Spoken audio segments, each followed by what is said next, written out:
Olá, tudo bem? Seja muito bem-vindo, bem-vinda ao meu canal. Eu sou o pastor Magno Lessa e agora nós vamos estudar a lição de número 11 da revista CPAD Relacionamentos em Família. O título da lição é Os Prejuízos da Mentira na Família. E o texto áureo se encontra em Colossenses capítulo 3, versículo 9, que diz: Não mintais uns aos outros, pois que já vos despistes do velho homem com os seus feitos. A verdade prática diz: a mentira pode até dar flores, mas não produz frutos para o bem. Ou seja, ela pode até dar flores, mas não vai produzir frutos para o bem. Vamos aqui aos nossos objetivos. Eu sempre gosto de apresentar os objetivos para que a aula fique mais didática. E eu também te convido, quando você for ministrar lá a sua aula, apresente os objetivos no seu ali plano de aula. Então, o primeiro objetivo será investigar a natureza da conversão de Ananias e Safira. Depois, segundo objetivo, será refletir a respeito do problema da mentira na família. E, por fim, o terceiro objetivo será expor o conselho bíblico de como proteger a família da mentira e também da hipocrisia. Então, mais uma vez, nós temos uma importantíssima lição que nós vamos apresentar agora, lição esta que nós devemos sim colocar em prática na nossa vida cristã. Lembrando sempre, o evangelho não é só teoria, evangelho é prática também. Não adianta você aprender, você compreender e você não colocar em prática aquilo que você aprendeu. Vamos aqui então à nossa palavra-chave. Logo, a palavra-chave será mentira. É a palavra que vai nortear toda a nossa lição. Então vamos à introdução, que diz assim: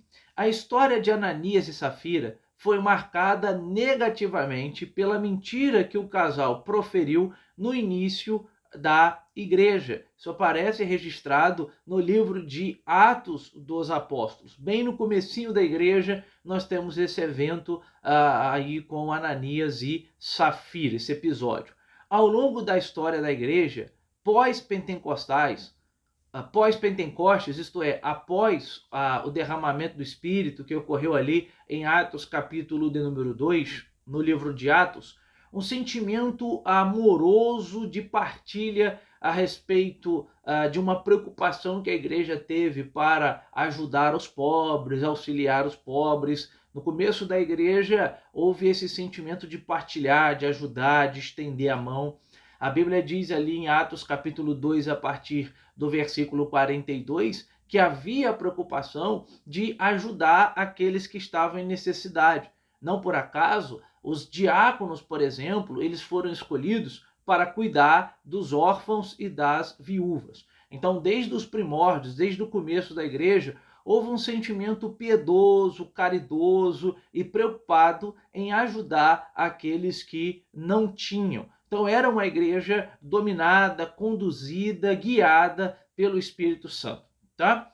Bom, nessa busca de ajudar os outros, aqueles que não tinham, é que nós vamos aqui apresentar a história de Ananias e Safira, que infelizmente, dentro do contexto bíblico, a gente percebe que eles deixaram-se dominar pela inveja e também pelo desejo, tá? De chamar a atenção dos demais. Por isso, eles acabaram mentindo para os apóstolos e também mentindo para a igreja. Então, nesta lição, nós vamos ver como que a mentira ela é perigosa, como que a mentira ela é perigosa dentro da família cristã.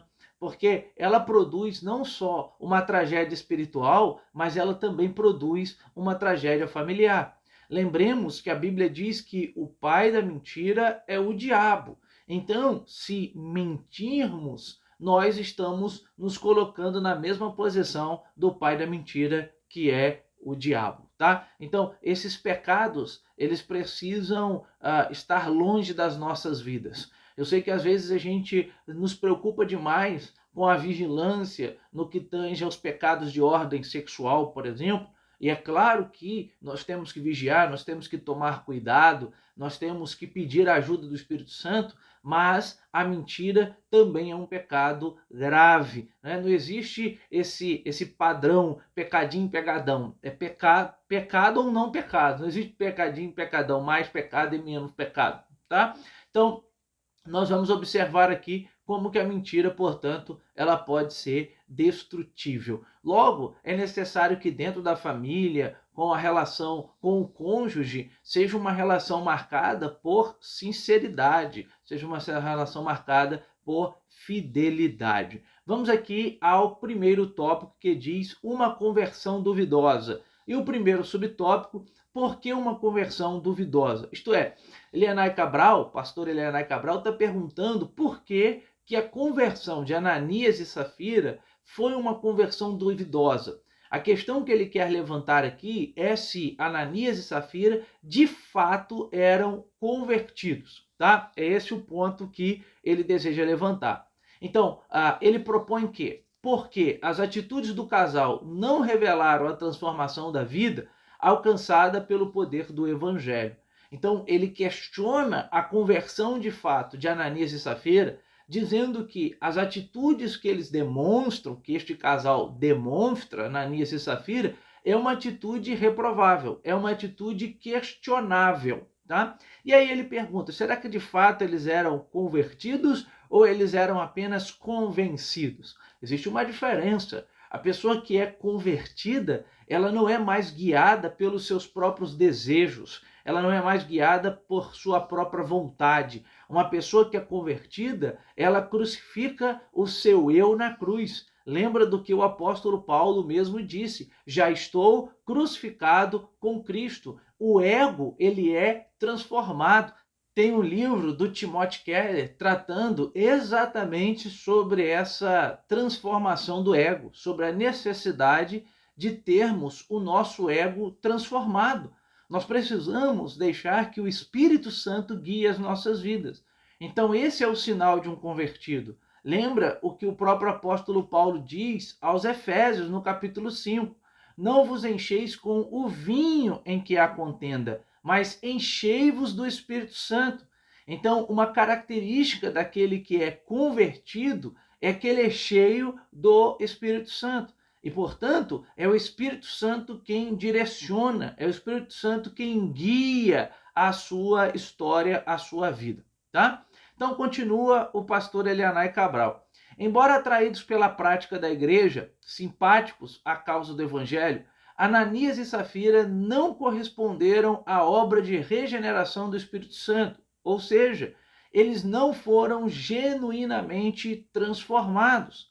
É importante enfatizar que no início do movimento ali do Pentecoste, no início daquele começo da igreja, Ananias e Safira se uniram à igreja local, passando a fazer parte dela.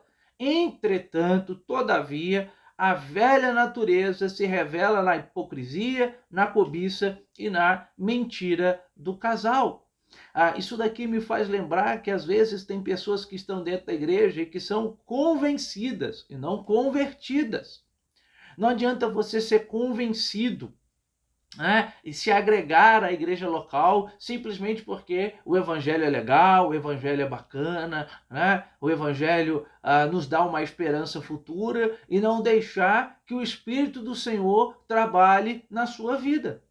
Esses pecados, essas ações, elas são inconcebidas dentro da comunidade cristã e também no coração daquele que foi convertido de fato ao evangelho. Então, são atitudes que não se espera de um convertido, porque agora é o Espírito quem está dominando a sua vida. E Paulo diz que quando o Espírito está em nós, nós produzimos o que Paulo chama de frutos do Espírito, tá? Que é contrário, totalmente contrário às obras da carne. Então, que nesta aula a gente possa refletir sobre o que a gente tem feito e como a gente tem agido e como a gente tem se portado enquanto cristão. Será que a gente está deixando a velha natureza aparecer? Será que a gente está deixando a velha natureza ganhar um espaço que ela não deve ganhar? Ou será que, de fato, a nossa vida está na mão de Deus e é o Espírito quem tem guiado a nossa trajetória? Fica aí para a nossa reflexão. Então, a comunhão na igreja de Atos. Em Atos dos Apóstolos está claro que uma das características dos primeiros dias da igreja, entre outras coisas, era a comunhão.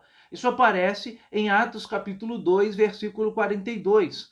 Os convertidos ali a Cristo, naquele tempo, advindo do grande grupo de quase 3.000 pessoas que se converteram, como aparece em Atos capítulo de número 2, tinham tudo em comum, pois o Espírito Santo gerou no coração desses cristãos o amor generoso, o amor voluntário, o desejo de fazer o bem, o desejo de ajudar o próximo, o desejo de estender a mão para aquele que está em necessidade. A Bíblia diz que se eu não amo o irmão que vejo, eu não posso amar a Deus que eu não vejo. Então o Espírito, uma vez que eu sou convertido, ele vai me impulsionar a amar o meu próximo como a mim mesmo, a ajudar aquele que está em necessidade. Então, a gente nota isso como uma marca importantíssima dentro ali da igreja primitiva, que era a ajuda mútua, ao ponto da Bíblia dizer que os membros vendiam suas propriedades e depositavam todo o valor da venda daquela propriedade aos pés dos apóstolos. E esse dinheiro, segundo o relato bíblico, ele tinha o objetivo de ajudar as pessoas mais pobres de Jerusalém. Porque a cidade de Jerusalém ela era composta por muitas pessoas pobres. Há um livro de um autor chamado Richard Huxley, chamado Bandidos, Profetas e Messias, em que o Richard Huxley conta que em Jerusalém o bandidismo era muito grande, ali em Jerusalém, naquela região próxima a Jerusalém. E a presença dos pobres na cidade era significativa. Isso porque o Império Romano cobrava altíssimas taxas de impostos. Lembra que o próprio apóstolo Paulo depois viaja às igrejas gentílicas com o objetivo de arrecadar dinheiro, pedir ajuda para que ele pudesse levar para os pobres em Jerusalém?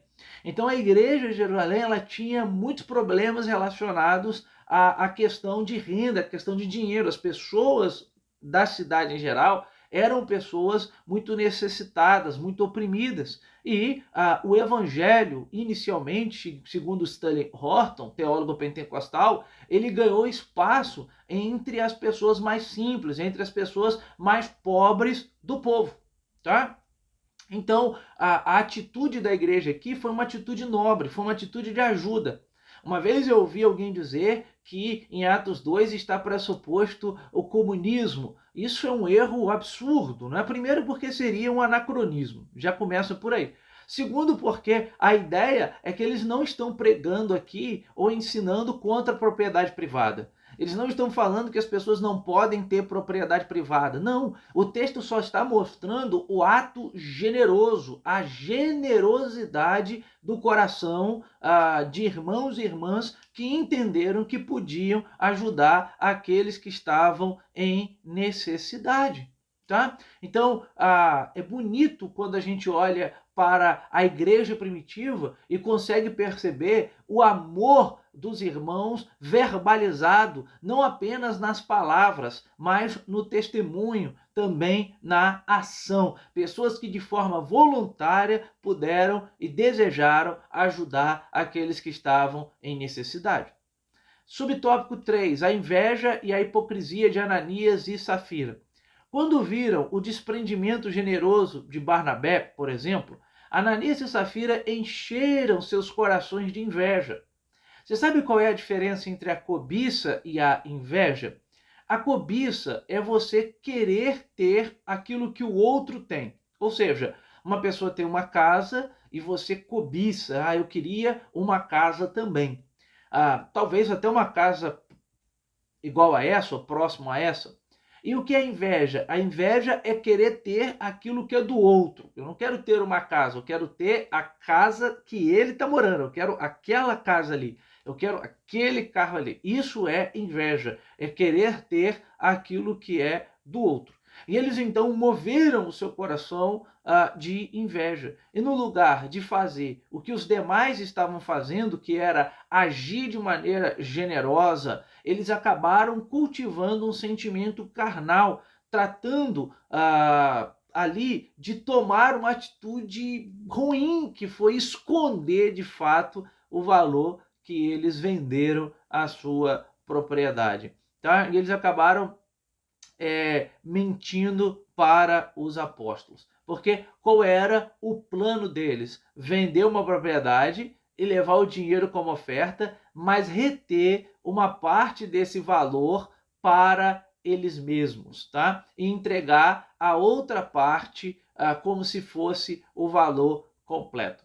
Na verdade, o problema de Ananias e Safira está no coração, na intenção do coração, não é?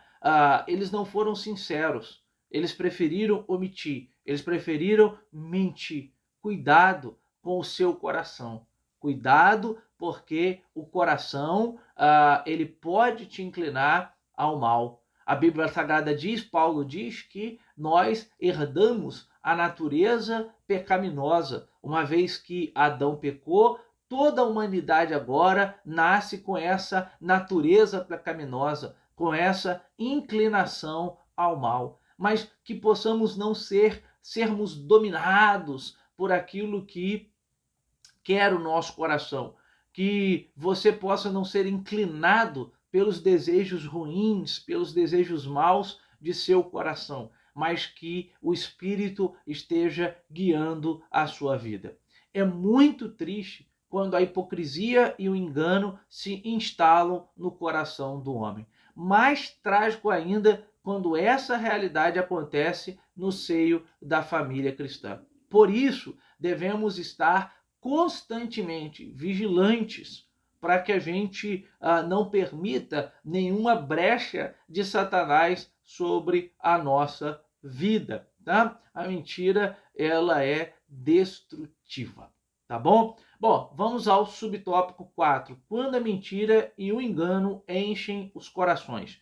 Cheio do Espírito, incisivo e com autoridade espiritual, o apóstolo Pedro disse a Ananias: Ananias, por que encheu Satanás o teu coração? Para que mentisses ao Espírito Santo e retivesses parte do preço da herdade, guardando-a, não ficava para ti? E vendida, não estava em teu poder? Por que não formaste esse desígnio? Por que formaste esse desígnio em teu coração? Não mentistes aos homens, mas a Deus.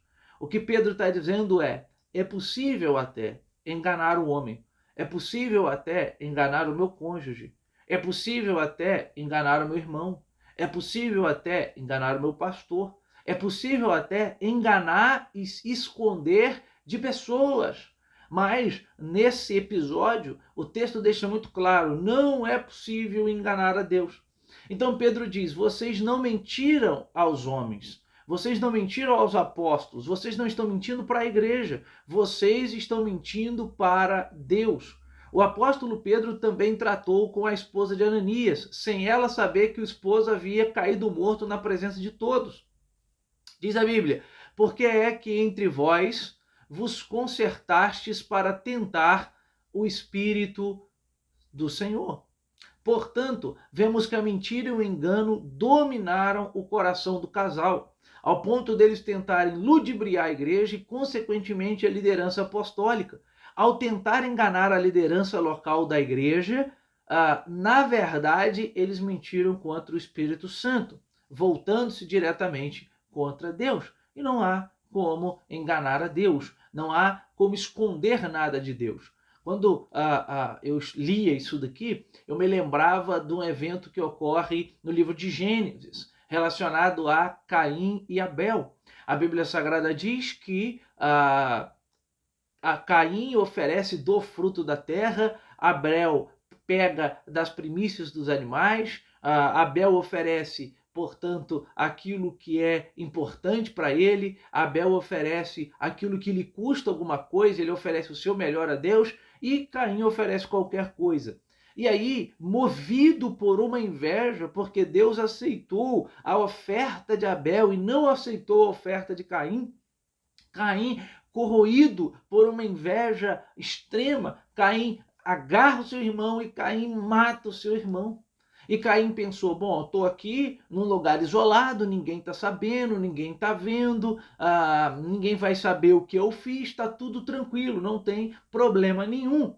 Mas a Bíblia Sagrada diz que Deus estava vendo. Não por isso, Deus então questiona Caim sobre aquilo que ele tinha feito contra o seu irmão.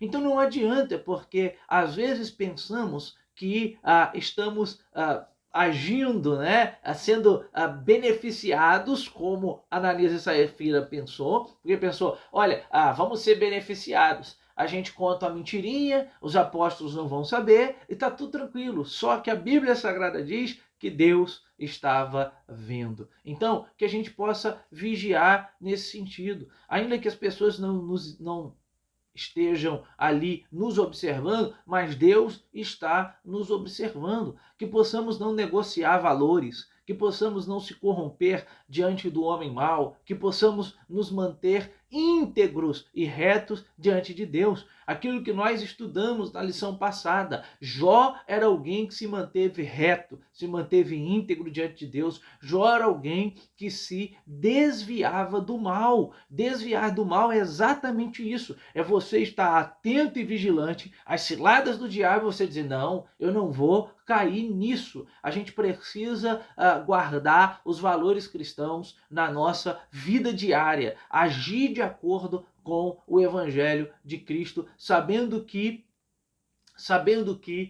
Deus vai requerer de mim e de você, e sabendo que a gente não tem como enganar, muito menos esconder de Deus. Deus sabe todas as coisas. Que esse sentimento de temor possa permear o nosso coração constantemente. Amém? Vamos aqui ao segundo tópico, o problema da mentira dentro da família. Então, a mentira produzida dentro da família. Ananias e Safira imaginaram que poderiam tirar proveito do desconhecimento das pessoas da igreja sobre a artimanha de esconder a verdade sobre a venda da propriedade, mentindo com o objetivo de chamar a atenção para si mesmos. Isso fala a respeito de pessoas que se dizem cristãs, mas mantém velhos hábitos da vida mundana. Como que alguém pode dizer que é crente, mas pratica os velhos hábitos do antigo homem? Né? A partir do momento que você está em Cristo, você não é guiado pelos próprios desejos, você é guiado pelo Espírito Santo. Estava lendo um livro há um tempo chamado O Custo do Discipulado, em que o autor discutia isso, a questão do paradigma da autenticidade, em que na sociedade em que vivemos, as pessoas gritam e batem no peito dizendo, somos autênticos, eu sou autêntico. Só que a partir do momento que você está em Cristo, não é mais o seu eu, não é mais você, agora é o seu eu crucificado, agora é Cristo. Então não há esse paradigma da autenticidade. Não sou eu mais, agora é Cristo. O meu eu crucifico ele, tá? Agora, é claro que a velha criatura ainda vai estar presente em nós. A natureza pecaminosa ainda está ali. Nós só vamos alcançar a perfeição quando Cristo voltar. E aí sim a Bíblia diz que seremos glorificados, teremos o nosso corpo transformado. Então só após isso que a gente não vai pecar mais. Mas enquanto aqui estamos, nós estamos suscetíveis a falhas e a erros. Lembra o que disse João na sua primeira epístola, no capítulo de número 1. Se dissermos que não temos pecados, somos mentirosos. Mas se confessarmos os nossos pecados, Ele é fiel e justo para nos perdoar. Glória a Deus por isso. Então, a gente tem que cultivar uma vida pensando nas coisas que são do alto e mortificando a nossa carne. E tudo isso com a ajuda do Espírito Santo. Tem que deixar a velha criatura ali, né, para trás, porque a partir do momento que estamos em Cristo, somos nova criatura. Se antes você dava um boi para não entrar numa briga e agora e você dava uma boiada para não sair dela, agora você não dá nem um boi para não entrar e também nem uma boiada para também não entrar, né? Porque agora o Espírito te dá aquilo que a gente chama de domínio próprio, de paciência, de benevolência. Amém? Então, continua o pastor Elianai Cabral. O Espírito Santo se entristece quando dentro da família, esposo, esposa, filhos, filhas ou outros membros fazem da mentira um estilo de vida. Porque isso vai se tornando comum. É só uma mentirinha. E aí você conta. E aí depois, não, é só mais uma mentirinha. E isso vai virando uma bola de neve e crescendo de uma maneira assustadora. E aí a mentira se torna algo comum. O relacionamento de um casal deve ser mantido na fidelidade e deve ser mantido na sinceridade, coração aberto, tá? Sendo sincero ao outro, ao seu cônjuge. Então, o apóstolo Paulo exorta para que a gente não age dessa maneira, não minta uns aos outros, porque se mentirmos, estaremos agindo como o pai da mentira. Em Deus não habita a mentira, em Deus habita a verdade. A mentira, ela habita em Satanás. Então, cuidado com aquela mentirinha e depois aquilo vai crescendo assustadoramente e quando você ver, a mentira já se tornou algo comum. Você já parou para perceber aquele tipo de pessoa que está tão acostumado ou acostumada a mentir que a mentira se tornou algo comum, algo banal? Só que a Bíblia diz que a mentira é um pecado. Os mentirosos ficarão de fora do reino de Deus. E às vezes a gente se preocupa muito com pecados de ordem sexual. Sim, temos que preocupar, mas a gente se esquece que a mentira também é um pecado. E a mentira afeta a nossa comunhão com Deus.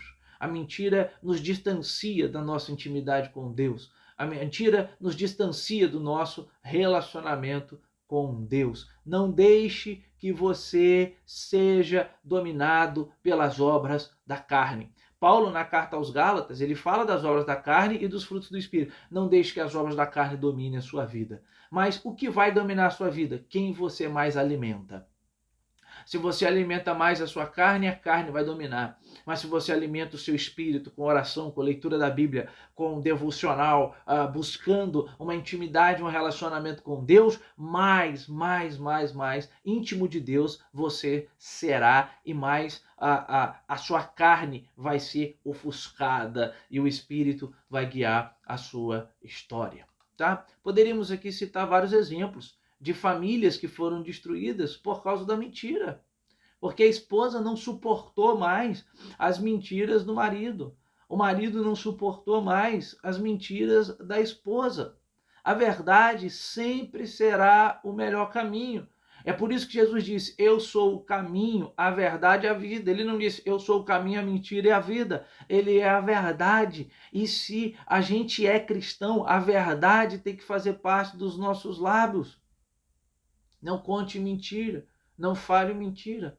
Há um filósofo chamado Immanuel Kant, e o Kant é um filósofo moral, onde, né, na sua filosofia moral, ele reflete sobre o certo e o errado, e ele diz algo interessante, ele diz que a mentira, em momento algum, ela pode ser dita acreditando que é certo contar a mentira naquele momento. O Kant diz que em momento nenhum a mentira ela pode ser compreendida como certa, porque se pensarmos em uma sociedade em que as pessoas podem mentir, como que a gente vai garantir quando essas pessoas estiverem dizendo a verdade? Entende? Então, se você mente, você quebra ali a confiança. Tem aquela historinha que é contada, né? Que numa vila, numa determinada vila, numa determinada aldeia, um menino sempre ficava fazendo brincadeira com toda a vila. Então, ele chegava correndo, né? Diante da vila ali dos portões e dizia: olha o lobo, olha o lobo, olha o lobo. E aí saía todo mundo ali preocupado, né, para poder proteger aquele menino, porque ele estava gritando: olha o lobo, clamando por socorro. E ele fez isso repetidamente, né? Em outro momento, ele começou a gritar: socorro, socorro, socorro, lobo. Aí as pessoas saíram para proteger o menino do lobo. E ele fez isso de novo. Em outro momento: socorro, socorro, socorro, lobo. As pessoas saíram para proteger ele. Até que chegou num dia em que o lobo de fato apareceu, o lobo de fato correu em direção a ele e ele começou a gritar: socorro, socorro, socorro, lobo. E aí as pessoas acharam que era mais uma mentira da parte dele, ninguém saiu de casa, o lobo então abocanhou ele e ele morreu. Cuidado com isso, né? Cuidado, porque a mentira está ligada diretamente à confiança. Às vezes, você contou uma mentira e essa mentira foi descoberta e as pessoas perderam a confiança. Então, ganhar a confiança de alguém demora, ganhar a confiança de alguém é difícil. Vamos sempre nos manter no caminho da retidão, no caminho da verdade. Diga a verdade, por mais duro, por mais dolorosa que ela possa ser. É claro que você pode falar essa verdade com carinho, com mansidão, mas o melhor caminho é a verdade, porque em Deus habita a verdade, porque Cristo é a verdade. Amém? Vamos aqui para o terceiro tópico: protegendo a família da mentira e da hipocrisia. Subtópico de número 1. Cuidado com os defeitos morais no lar. Então, quando se permitem certos defeitos morais, como a prática da mentira, do fingimento e da hipocrisia dentro de um lar, essa família está, consequentemente, inevitavelmente, fadada ao fracasso.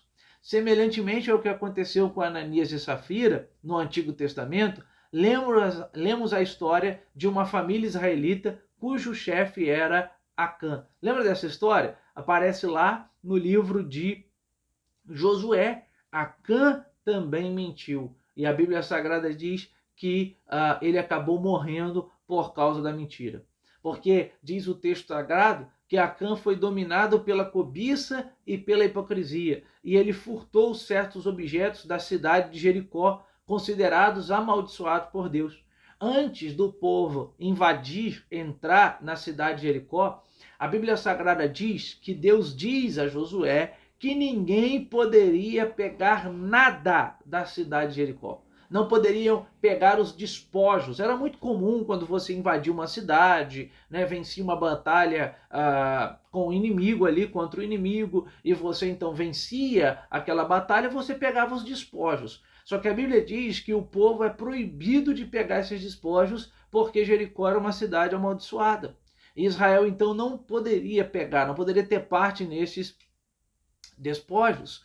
E a Bíblia Sagrada diz então que Acã sabia disso, porque foi comunicado a ele. Mas mesmo assim, Acã preferiu pegar e Acã trouxe maldição para si e para todo o povo. E aí a Bíblia Sagrada diz que a ira do Senhor se acendeu contra Acã e contra a sua família. Acã preferiu o caminho da desobediência e o caminho da mentira. Guarde o que eu vou dizer aqui. O caminho da desobediência sempre será um caminho de descida. O caminho da desobediência sempre será um caminho de descida.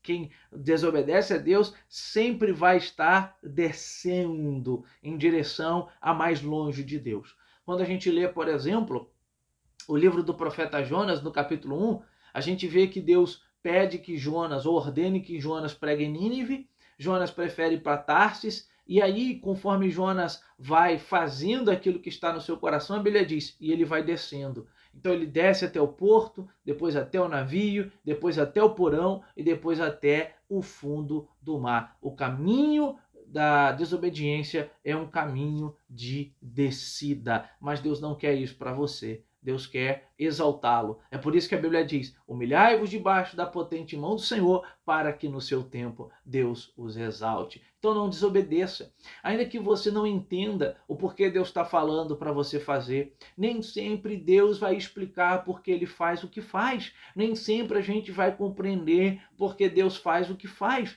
Mas Deus não está interessado se você vai entender ou não. Não, Deus está interessado em saber se você está disposto a obedecer ao que Ele está te pedindo. Proteja a sua família contra esses pecados. São brechas. A gente tem que tapar o muro, tapar as brechas do muro. Quando uma cidade, nesta a época aqui, né, no Antigo Testamento, ela para ser protegida, ela era murada. Né? E havia uma preocupação de tapar as brechas do muro, porque uma brechinha poderia fazer com que o inimigo conseguisse entrar. Uma brechinha poderia ser uma oportunidade que o inimigo tinha para conseguir ali forçar um pouquinho mais aquele muro e conseguir entrar. Então, tape as brechas. Não deixe que essas brechas cheguem à sua família, para que assim a gente possa ter uma família segundo o coração de Deus. Segundo subtópico, precisamos agir contra a hipocrisia e contra a mentira. Ninguém está livre de se achar dominado pelas mesmas hipocrisias e mentiras que se acharam o casal Ananias e Safira. Por isso, a Bíblia nos ensina que não podemos trocar a verdade de Deus pela mentira, como faz as pessoas dominadas pelo pecado. Paulo, escrevendo aos Romanos, no capítulo 1, Paulo está dizendo que eles, havendo conhecido a Deus pelas obras da natureza, não adoraram a Deus como deveria ser adorado. E eles trocaram, mudaram a verdade de Deus pela mentira. E aí Paulo diz, adorando a criatura, né, no lugar do Criador. E tem gente que está trocando a verdade de Deus dentro da sua casa, negociando a verdade de Deus. Está trocando a verdade de Deus no seu trabalho. Né? Então, seja fiel a Deus e Deus vai te honrar. Seja fiel a Deus e Deus vai te honrar. Há um tempo atrás, eu estava vendo um filme em que o filme retratava, era um filme cristão, né, evangélico, o filme retratava uma empresa e o gerente dessa empresa, ele queria alguém que pudesse tomar conta ali do setor de recebimento de mercadoria. E ele então chama um determinado funcionário e diz, olha, eu quero que você tome conta desse recebimento da mercadoria. Então o funcionário seria promovido, ganharia mais. Só que é o seguinte, né? Vão chegar aí cerca de 20 mercadorias. Você vai ter que colocar na nota que são 25 mercadorias. Você está disposto a fazer isso? Você quer o trabalho? E aí, aquele cidadão que estava sendo entrevistado, ele disse, bom, eu preciso pensar. Ele foi para casa, né, temendo, porque se ele dissesse o contrário, ele poderia ser demitido, e aquela era uma oportunidade muito boa para ele, ganharia mais e assim poderia sustentar a sua família. Conversou com a sua esposa e no outro dia ele foi dar ali a decisão dele. E ele disse para o gerente, olha, eu agradeço muito pela vaga de emprego, fico muito honrado pelo privilégio de trabalhar aqui com vocês, pela oportunidade que foi a mim oferecida, mas infelizmente eu não vou poder aceitar. Eu não vou poder receber 20 mercadorias e dizer que recebi 25. Infelizmente eu não poderei fazer isso. Aí o gerente então segura na mão dele e diz assim, então você está contratado. E ele não entende, como assim? Ele disse não, porque ao longo dessa semana eu entrevistei vários candidatos e todos eles disseram que fariam exatamente isso. Que se eu quisesse, se eu pedisse, eles diriam que receberam 20 mercadorias, 25 mercadorias ao invés de 20. Mas você não, você preferiu a honestidade e ele então recebeu o emprego e Deus então honrou, Deus então o exaltou. Prefira o caminho da honestidade. Eu fico triste quando um ato de honestidade, né, passa no Jornal Nacional, passa nos grandes jornais televisivos porque isso era para ser algo comum na nossa sociedade. E quando passa um ato de honestidade, de verdade, de integridade, de retidão, tem que ser noticiado pelas grandes mídias, porque aquilo é incomum. Resgatemos então os princípios do Evangelho e não vamos deixar que nossa família seja destruída por esses pecados que, como ervas daninhas, entram dentro de nossa casa. Logo, o pastor Elianai Cabral diz: aos servos de Deus cabe fazer um autoexame diante dele contra a hipocrisia. Sim, a consequência direta da mentira é a hipocrisia. Esse vício são obras carnais que podem dilacerar uma família. Não deixe, portanto, o inimigo agir na família. Esse é o subtópico de número 3. Diz assim: o versículo 3 diz: Ananias, por que encheu Satanás o seu coração? Note que a mentira que Ananias contou, aqui é identificada como uma obra de Satanás na sua vida. É indiscutível que Satanás age ativamente, indiscutivelmente na terra contra a família e contra a Igreja de Cristo. Satanás trabalha contra essa instituição. A família foi instituída por Deus. A minha, a sua casa, elas foram instituídas por Deus. E, infelizmente, Satanás quer arrumar um jeito de destruir a nossa casa, a nossa família. Mas em nome de Jesus, nós vamos orar ao Senhor, mas também nós vamos ser vigilantes. Nós vamos tapar as brechas, nós vamos tomar cuidado e Deus vai nos ajudar.